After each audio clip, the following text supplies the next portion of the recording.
Bienvenue dans le Panthéon du foot, là où les légendes racontent leur histoire. Installe-toi, parce qu'aujourd'hui, tu vas découvrir l'histoire de celui qui a marqué le monde du football.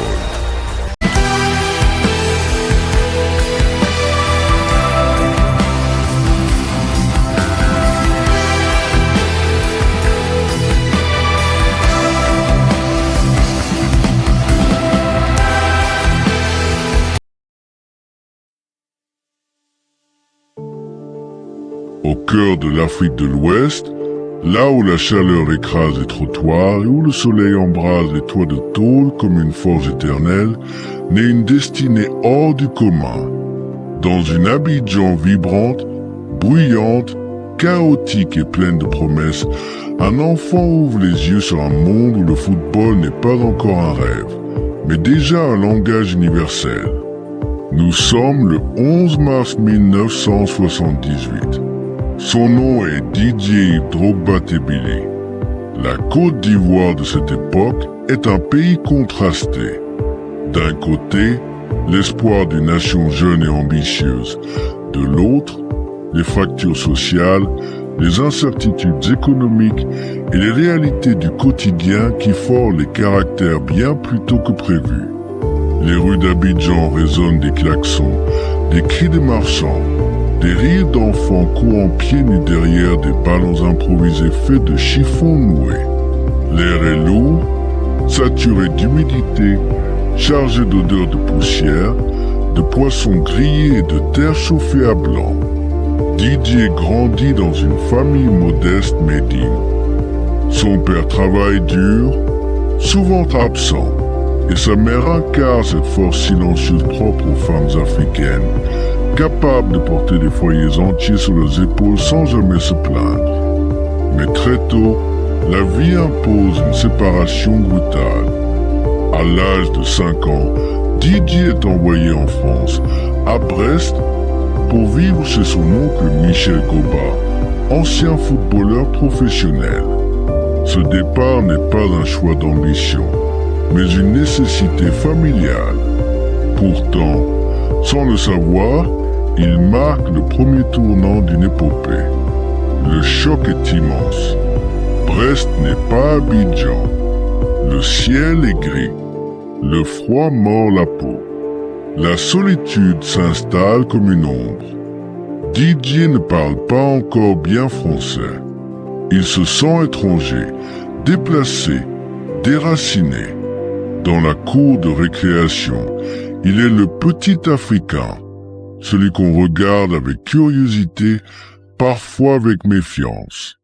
Les nuits sont longues, hantées par le manque de sa mère, par la nostalgie d'un soleil qui ne retrouve plus.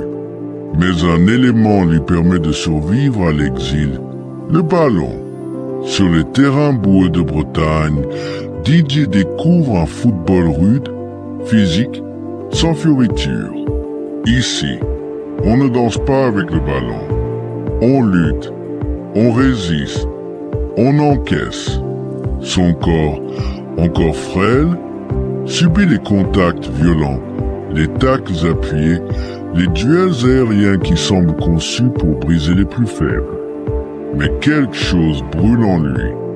Une rage sourde, une volonté farouche de ne pas disparaître. Il joue d'abord en défense, puis au milieu, puis, presque par hasard, en attaque. Et là, tout change. Son gabarit commence à se dessiner. Sa puissance naturelle s'affirme. Mais surtout, Didier révèle une détermination rare. Il ne se contente pas de jouer. Il combat. Chaque ballon est une bataille. Chaque but, une revanche contre le doute, l'exil, l'oubli. Pourtant, le destin n'est pas pressé. Contrairement aux prodiges précoces, Drogba ne brille pas immédiatement. Il n'est pas sélectionné dans les grandes académies. Il n'est pas célébré comme un génie. Il est en retard. À 15 ans, 16 ans, il n'a toujours rien signé. Les recruteurs passent sans le voir. Les entraîneurs doutent. On lui dit qu'il est trop maladroit, trop brut, trop tard. Les blessures s'enchaînent. Les échecs s'accumulent. La confiance vacille. À 18 ans, alors que d'autres signent des contrats professionnels, Didier travaille encore, étudie, doute. Il joue pour le Mans dans l'anonymat presque total. Les vestiaires sentent la sueur froide, le découragement, l'espoir fragile de ceux qui savent qu'ils jouent peut-être leur dernière chance. Mais c'est là, dans l'ombre, que le guerrier se forge. Son jeu évolue. Il apprend à utiliser son corps comme une arme. Il protège le ballon, résiste aux défenseurs, joue dos au but, libère ses coéquipiers. Il comprend que sa force n'est pas seulement physique, mais mentale. Il ne fuit jamais. Il affronte. Peu à peu, les chiffres parlent pour lui. Les buts arrivent. Les performances s'enchaînent. À Guingamp, puis surtout à Marseille, Didier Drogba explose enfin aux yeux du monde. Mais cela appartient à la suite de l'histoire. Car en cette première partie, une chose est déjà claire. Drogba n'est pas né star. Il est né résistant, forgé par l'exil, endurci par l'oubli, construit par la douleur. Et dans son regard brûle déjà cette flamme qui, un jour, fera trembler l'Europe entière. Il y a des villes qui ne choisissent pas leurs héros. Elles les reconnaissent. Quand Didier Drogba arrive à Marseille en 2003, personne n'imagine encore qu'une seule saison suffira pour transformer un attaquant tardif en icône européenne. La cité phocéenne est une ville de fous, de tension permanente, de passion brute. Ici, on n'aime pas à moitié. On adore, on détruit. Le Vélodrome est un volcan, et chaque match ressemble à un jugement dernier. Drogba entre dans cet univers comme on entre en guerre. Sous les ordres de José Anigo, puis surtout avec l'exigence implicite du public marseillais, il comprend très vite que le talent seul ne suffira pas. Il faudra dominer, imposer, incarner. Dès les premiers matchs, son style frappe les esprits.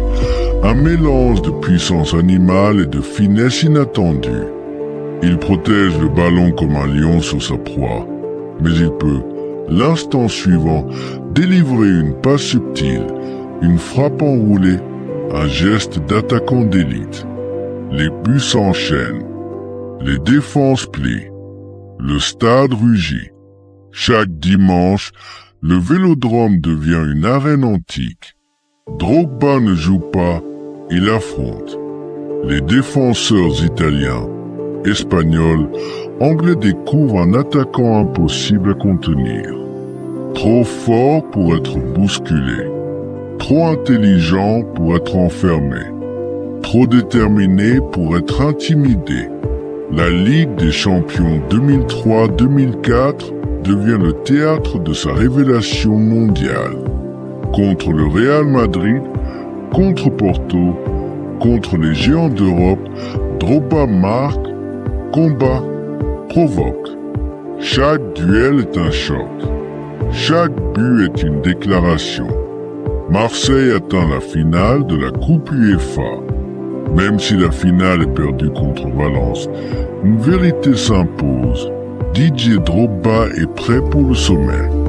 L'Europe l'observe. L'Angleterre le convoite. Un homme, surtout, le veut. José Mourinho. Quand Chelsea débourse une somme record pour l'attirer à l'été 2004, Drogba comprend que sa vie bascule. Londres n'est plus Marseille. Stamford Bridge n'est pas le Vélodrome. Ici, tout est structuré, stratégique, impitoyablement compétitif. Mourinho ne cherche pas un artiste, il cherche un soldat d'élite. Et Drogba devient son arme absolue. Les débuts sont difficiles. La première ligue est brutale, rapide, sans pitié. Les critiques pleuvent. On le juge trop cher, maladroit, inefficace. Mais Mourinho voit ce que les autres ne voient pas encore. Un attaquant capable de changer la dynamique d'un match sans toucher le ballon pendant 10 minutes. Didier apprend. Il s'adapte. Il souffle, puis il explose. Les saisons passent et Drogba devient le cœur battant de Chelsea. Il ne marque pas seulement, il écrase psychologiquement les adversaires. Dans les grands matchs, quand la pression est maximale, il se transforme. Finale de coupe, derby, match décisif. Drogba marque toujours. FA Cup, League Cup, Community Shield. Finale après finale, il répond présent. Son corps porte les cicatrices de ces batailles. Entorse, contusion, fracture, douleur chronique. Mais jamais il ne fuit. Jamais il ne se cache. Il joue blessé, bandé, épuisé. Parce qu'il sait que son rôle dépasse le football. Il est devenu un symbole. Pendant ce temps, en Afrique, une nation entière se reconnaît en lui. Avec la Côte d'Ivoire, Drogba n'est pas seulement un capitaine. Il est une voix, un repère, un espoir. Il mène les éléphants à la Coupe du Monde 2006, une première historique. L'hymne résonne, les larmes coulent, et Didier comprend que son destin est désormais lié à celui de son peuple. Il joue contre l'Argentine, les Pays-Bas, la Serbie. Il lutte, il inspire, mais les drames ne sont jamais loin. Blessures avant les grandes compétitions, élimination cruelle, pression nationale écrasante. Et pourtant, au cœur de cette tempête permanente, Drogba grandit encore. Il devient leader, il devient stratège, il devient légende vivante. Mais le sommet ultime, celui qui grave un nom dans l'éternité, n'est pas encore atteint. Il l'attend, il l'appelle, il l'obsède, la Ligue des Champions. Et c'est là que commence la dernière bataille. Il existe, dans l'histoire du football, des nuits qui cessent d'appartenir au temps. Des instants figés à jamais dans la mémoire collective. Pour Didier Drogba, cette nuit porte un nom. Munich, 19 mai 2012. Chelsea n'a jamais remporté la Ligue des Champions. Le club a échoué, chuté, souffert. Drogba aussi.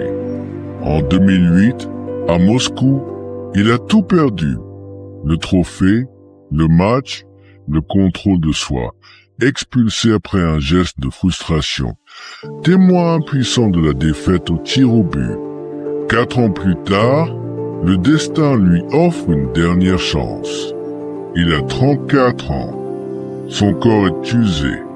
Son avenir est incertain. Face au Bayern Munich, à domicile, devant des tribunes hostiles, Chelsea est dominé, acculé, presque résigné. Le Bayern marque à la 83e minute. La finale semble terminée, mais Drogba refuse la fin. À la 88e minute, sur un corner, un seul, un dernier, il s'élève, plus haut que tous, comme porté par l'histoire elle-même. Sa tête frappe le ballon avec une violence sacrée. Le filet tremble. Le stade se fige. Drogba égalise. Le monde explose. Prolongation.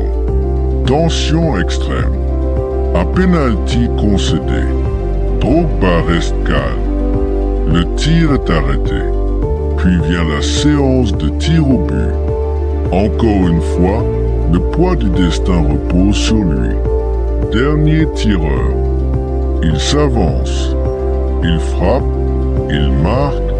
Chelsea est champion d'Europe. Drogba tombe à genoux. Les larmes coulent. Les années de douleur, de mépris, de combat trouvent enfin leur sens. Ce but, ce penalty, ce moment tout converge. Il n'est plus seulement un joueur. Il est éternel. Mais l'histoire de Didier Drogba ne se limite pas au trophée.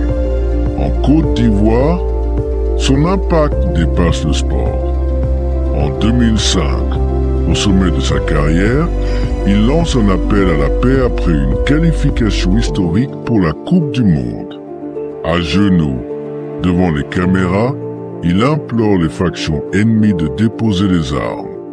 Quelques jours plus tard, un cessez-le-feu est signé. Rarement un footballeur aura pesé aussi lourd sur le destin d'une nation. Drogba devient ambassadeur humanitaire, bâtisseur. Il finance des hôpitaux, soutient l'éducation, défend l'Afrique sur la scène mondiale. Son image dépasse le football. Il incarne la dignité, la résilience, la responsabilité.